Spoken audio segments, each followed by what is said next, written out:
Newly released FARA documents show Israel had been targeting and geofencing thousands of American Christian churches. These are documents that were released using the Foreign Agents Registration Act that show Israel had spent millions of dollars trying to propagandize Christians, but worse yet, actually targeting them using geofencing. Basically, what had happened was Israel's foreign ministry hired a U.S.-based firm called Show Faith by Works, LLC, to conduct what filings describe as the largest Christian church geofencing campaign in U.S. history. Using geofencing, the campaign established digital parameters around hundreds of churches in states like California, Arizona, Nevada, and Colorado, as well as around Christian colleges. So they were really targeting a lot of those more liberal areas in those and Christians in those more liberal states. During worship times, the phones of those inside of these boundaries were targeted with pro-Israel, anti-Palestinian digital ads, even after they left the church grounds. So they figured out you were a churchgoer by geofencing the church and then starting to target your phone and saying, all right, here's a churchgoer. And then they tracked you outside of church to continue targeting you with these ads that were very pro-Israel, anti-Palestinian. The FARA filings detail the scope of the campaign and provide estimates for the number of churches targeted. Get this. In California, of mega churches, they say about 219 mega churches were targeted in California, Nevada 14, Arizona 38, and Colorado 32. Those were the mega churches.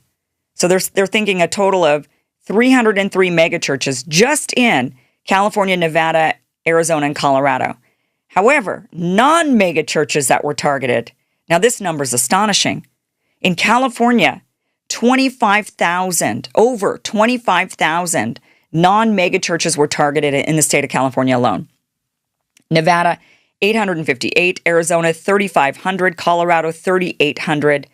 And that's putting the number into the thousands of churches that they geofenced and targeted with this propaganda campaign. And again, that is only in California, Nevada, Arizona, and Colorado.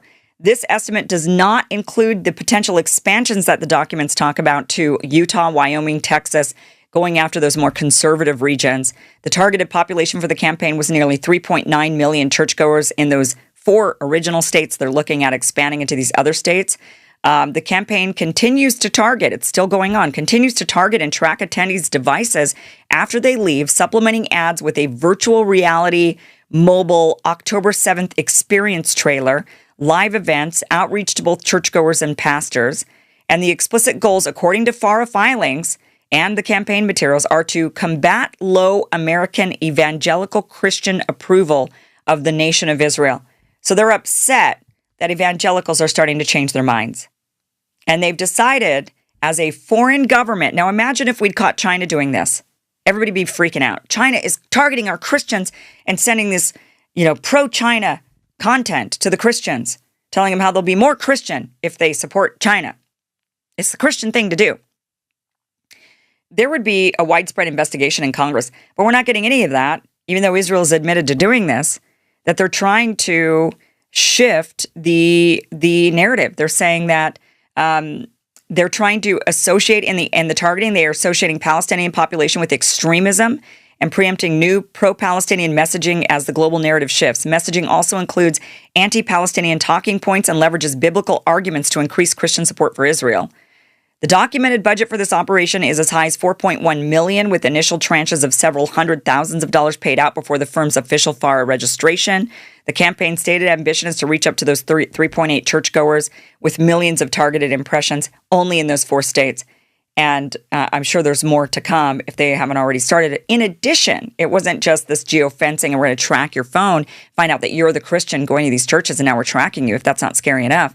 But in addition to direct digital marketing, the campaign's FARA filings indicate contracts for social media influencers, talk show hosts, even a former Trump campaign manager, Brad Parscale, who's been paid to help train ChatGPT and other AI with pro-Israel narratives. You can't even trust AI. I mean, that part right there is so scary.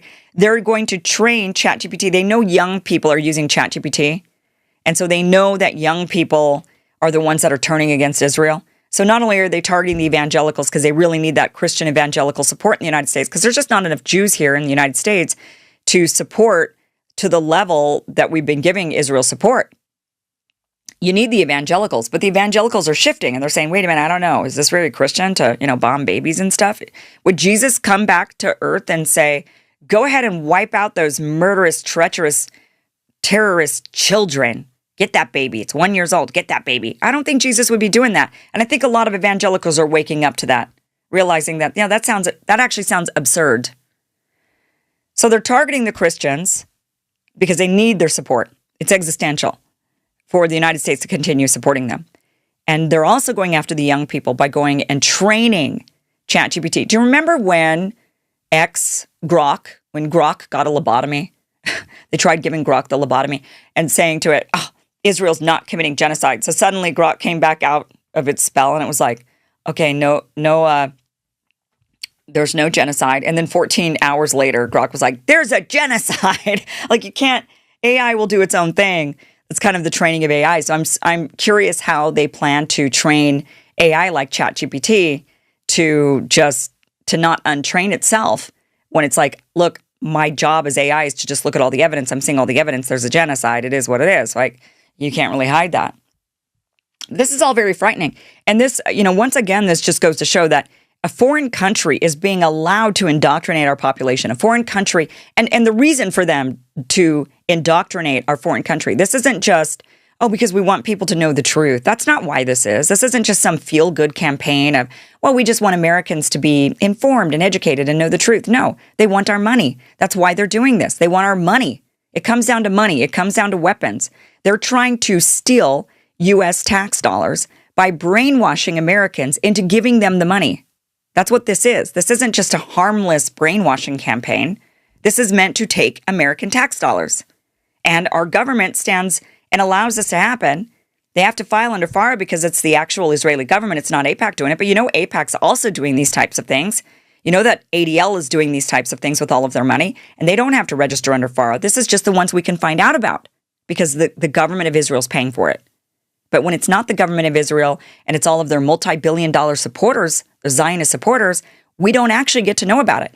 But these are the types of examples that we need to look at and realize this is what this foreign country is doing to us. And it's not just because, they're just so nice and kind and our greatest allies. They want our money, and they're trying to brainwash you into giving it to them. That's what this is about. It's frightening. It's terrifying. It's unbelievable that our government allows it, but at the same time, it's highly believable that our government allows it because they've been bought up by Israel. So what do we do? Thank you for watching this clip from the full Kim Iversen Show, which you can catch Monday through Friday, 2 p.m. Pacific, 5 p.m. Eastern at KimIversonShow.com. It is free for you to watch. Again, 2 p.m. Pacific, 5 p.m. Eastern, KimIversonShow.com. See you there.